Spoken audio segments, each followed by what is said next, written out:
name is Adesuro Emmanuel, and I'm here to do my physics project on a simple machine. First, a simple machine is a device in which small effort is used to accomplish large load. And there are different types of simple machine. There are gear, pulley, and inclined plane. I'm going to do inclined plane.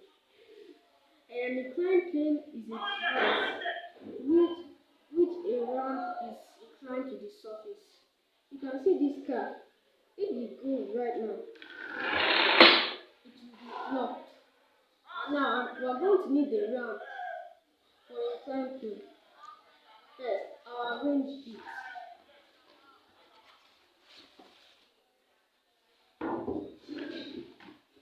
And then I'm going to use this carton to smoothen it.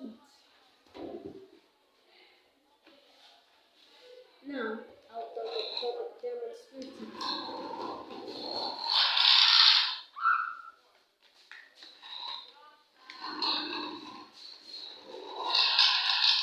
You can see I use more effort to increase large load. Thank you for watching my